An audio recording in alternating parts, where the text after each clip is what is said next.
Well, decades of expansion in U.S. oil drilling significantly impacted the Trump administration's ability to manage Iranian hostilities.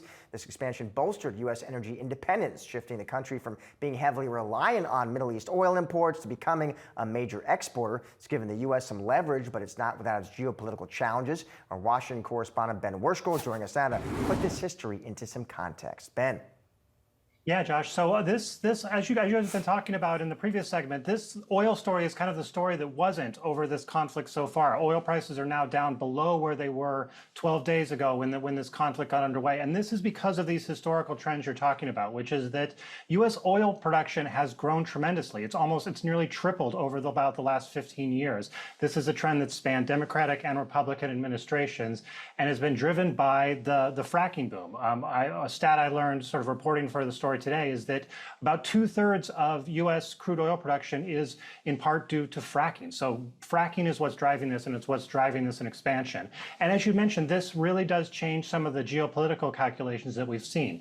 A lot of analysts have been out front to say this shows that the U.S. economy is more buffeted from oil price shocks going up and down than it has been in the past, and kind of gives the president, like President Trump, more leverage to weather these.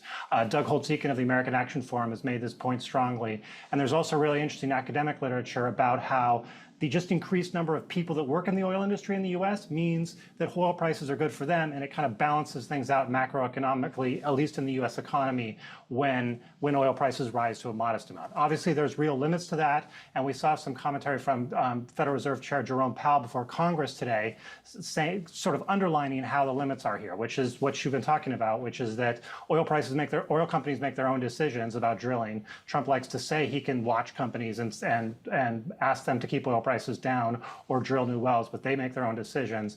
And as Powell said today, this sort of a shock absorber. There's some questions about how durable this will be going forward, but it's clearly a change from what we saw even 15 years ago.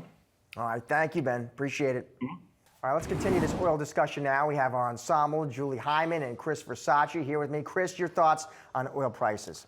Well, I too am watching this pop and fade in what we're seeing, but I think that the comments made about understanding the supply-demand dynamics, those are always key, no matter what the commodity is. But as we look ahead, if the economy is slowing and we're seeing more capacity come on stream, it may not be the place that we want to be.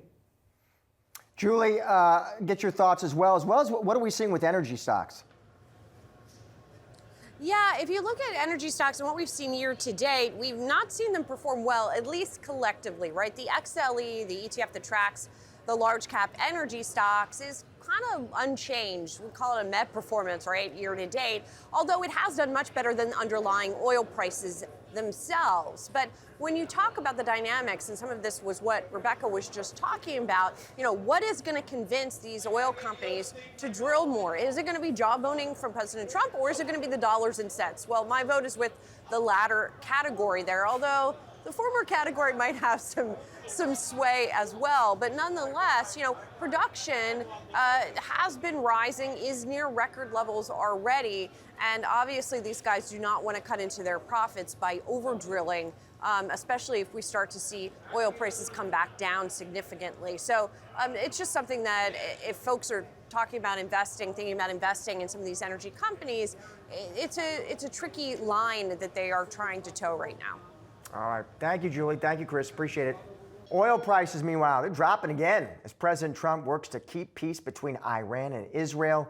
The conflict in the Middle East hasn't had a significant impact on oil flows, but investors still keeping a cautious eye, we know. We're joined now by Rebecca Babin, senior energy trader at CIBC Private Wealth. CIBC Private Wealth has $100 billion in assets under management. Rebecca, it is great to see you. You are, in fact, Rebecca, exactly who I want to talk to about this, because we're looking at oil, and it spikes, but now it's getting hit. It's tumbling again. I'm looking just at WTI here, Rebecca. We're down more than 5%. That's back down to 64.95. Explain these moves to us, Rebecca. I mean, what do we chalk them up to?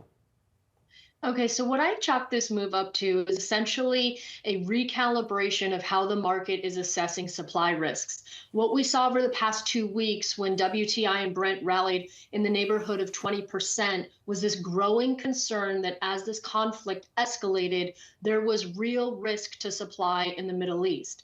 And when there was very, very heightened concerns, particularly around the Strait of Hormuz, where 20 million barrels a day of crude flows. It was always seen as a low probability, but as that probability grew, that's a huge impact. So we saw this kind of upside tail hedging take place where there was a tremendous amount of short covering and there was a lot of people buying options to kind of get that upside exposure should that tail event happen. What has occurred is that tail event, based on the recent kind of ceasefire headlines and various things that are unfolding, is shrinking.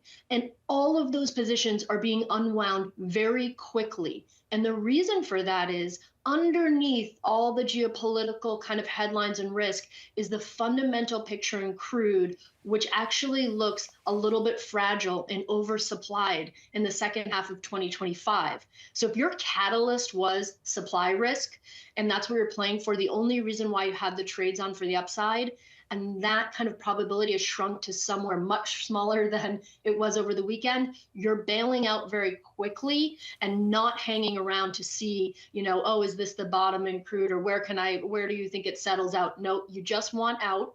And that's exactly what traders have done over the past 2 days. This trade didn't work. My catalyst isn't realized. I'm unwinding, and let's just call it a day. What happens, Rebecca, if the conflict ramps back up in the Middle East? Because with Israel and Iran, we don't, of course, have a peace deal. We have a ceasefire, which is something very different. Yeah, I think that's a really good point. We don't know how this plays out from here. But I will say this, traders are not going to hang around to see what that looks like because they're as afraid of this downside scenario on fundamentals to something in the low 50s.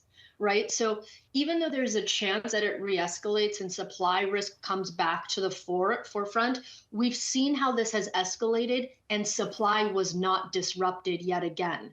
Right. So when we look back at Russia, Ukraine, we had these big spikes. Supply was not disrupted. It faded. We saw this situation escalate. Again, supply not disrupted, faded very quickly.